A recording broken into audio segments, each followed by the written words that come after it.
everyone. I welcome you all in the third episode of our series, Tibet Past, Present, Future, and Everything About It.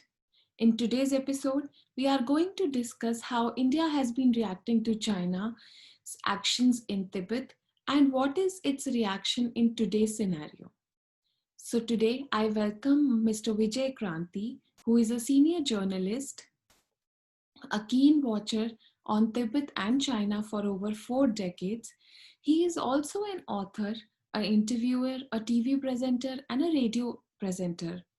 Also, we have with us today Mr. K. Siddhartha, who is an environmentalist, an earth scientist, a mentor, a perception and knowledge management consultant, and a strategic thinker with us today.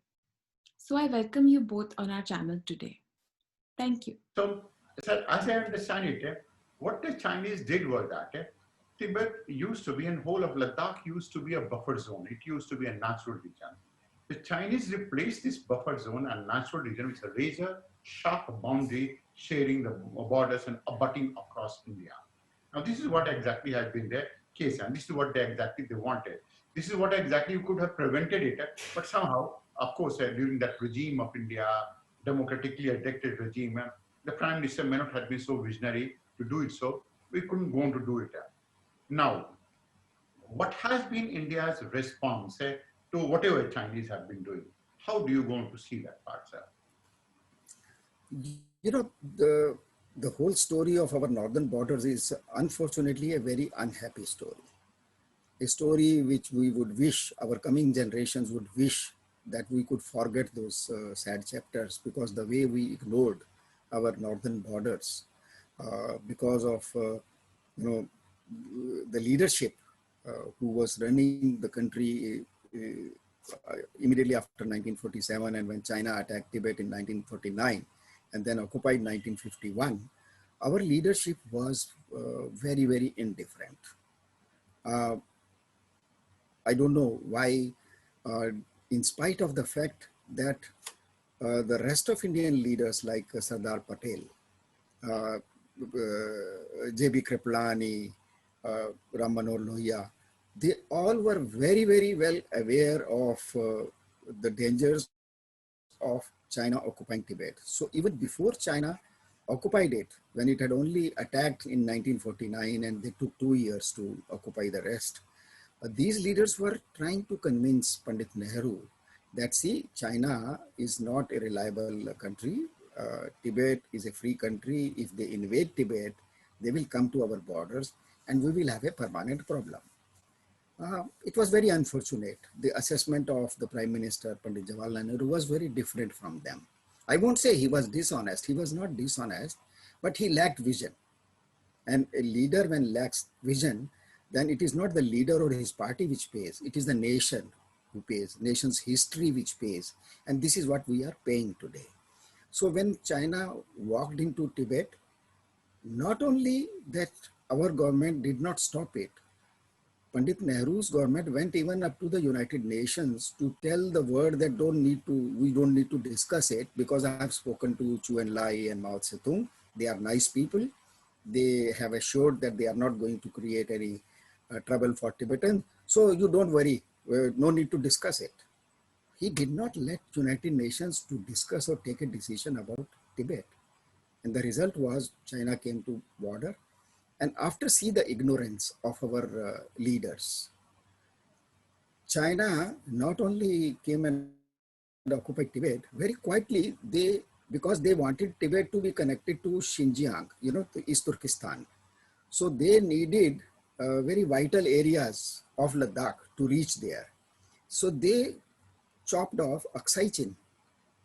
And for years, Indian government refused to acknowledge that our territory has been occupied by China. And at one stage, finally, when the government realized that they have done, it has really gone. And when India raised issues against, with Chinese leader Nehru raised with Chu Enlai, the Prime Minister, he said, you stop talking about it. We have our roads there, we have our people living there, so stop talking about it. It's not aggression, it is already under our occupation. And then 1963, after China's war with India, it made friendship with Pakistan. And Pakistan handed over a substantial area of Shaksgam, another part of Ladakh, the occupied area of Jammu and Kashmir. It gifted to China Shaksgam, and the result was that Shaksgam plus Aksai Chin. So they became a very serious threat for India, but it gave the passage to China. And what you are seeing, CPEC today, that Karakoram road has been extended right up to the Arabian Sea through Pakistan. And we are feeling very, very threatened because of that. So it happened only because of that. And today, if you you if you see the map of, if you want to understand why China attacked Galwan, in Delhi, people don't understand what is the significance of Galwan. But if you go and see the map, then you will suddenly realize that Galwan is a very, very important, delicately located place, which will threaten India's security in a very serious way if it is occupied by China. I can show you the map. You see the area of, when you see Tibet, just see these red two areas, Aksai Chin and Shaksgam. And green area is Pakistan occupied Jammu Kashmir. And the area below is Ladakh and Indian controlled Jammu and Kashmir. So you just see the Galwan, if you see this map, Galwan's location is very delicate. It's a point which is very close to Siachen, and it is very close to, just above Galwan is Daulat Beg Oldi. That airstrip which India has developed very recently. Modi government decided that the strip which was deactivated after 1962 war, it has been reactivated, which has given a very good source of strength to our forces in Siachen and Galwan and rest of Ladakh. So China, when discovered, and recently it was indeed the current government led by Modi, Mr. Modi, that they decided to connect all Indian border posts of Indian Army with roads. I'll come to that point later. So the Indian Army, the BRO, Border Road Organization, did a wonderful work last year.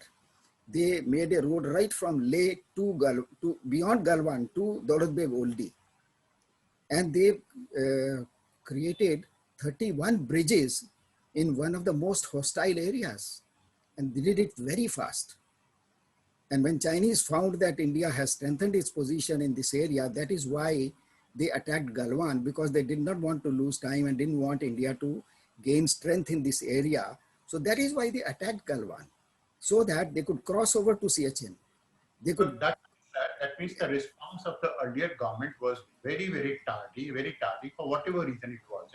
And we know that Nehru never made a mistake. He only made blunders of sorts, whether it was Kashmir, China, Tibet, and so on. Now, having said that, the present government is trying to retrieve that situation to as much as possible. How do you, in very short, how do you going to see the future of Tibet right now? In very short. Yeah, the future of Tibet is, I can see in the given condition, unfortunately, is not very happy future, because China has created its own, right from day one. They have made roads. If you remember, if I give you very quickly, the condition of roads at that time when China occupied Tibet, the Dalai Lama had ran away from his palace in Potala, in Lhasa, to a place near, it's called Drum, near Indian borders, south of Tibet. And the Chinese sent their general to negotiate with Dalai Lama and to make him convince, please come back, we will not do anything harm, you come back to Lhasa, and we'll be there, live there as friends. So to reach that place, the general, Chinese didn't have any road from China to this area. So Chinese general came via Calcutta to Drum with Indian government's permission to talk to Dalai Lama. And today, China has created more than 58,000 kilometers of roads and highways in only Tar itself, which is not something small. They have created, they have connected not only Lhasa, even up to Shigatse, and very close to Nepal and India borders, they are coming, their railway line is coming. And their railway line, they are now working on up to Doklam. This is not a joke. So to respond to it, Indian government is creating its own road network, and that may save some situation. But as far as Tibetans are concerned, they are left practically alone. And their population has been total 6 million only when China occupied Tibet in 1951. And now China has settled millions and millions of Han Chinese into Tibet. So they have converted many cities into, the Tibetans have been converted into a meaningless minority almost. So that makes Tibet's position very sad. But now that China has created so much problem through COVID with almost the whole world, China has picked up fights with along through more than a dozen countries in the South China Sea, in the East China Sea, and it is fighting with India. So now the world is waking up. So I can see that the world may take some decisions jointly, which will force China to take some decisions, and one could be willingly or unwillingly to vacate East Turkestan and Tibet. So that is what hope I see for Tibet. That's correct, sir. On that note, it has been a very enlightening discussion all in all, and we're going to continue this with respect to the future of these regions in the coming series as well. With your permission, sir, right? And we're going to continue it forward.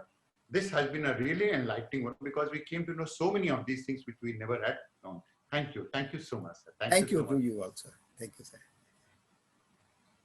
Thanks for being with us on this episode, and stay tuned for further videos. Please like, share and subscribe our channel, and also hit the bell button icon for notifications on our upcoming videos.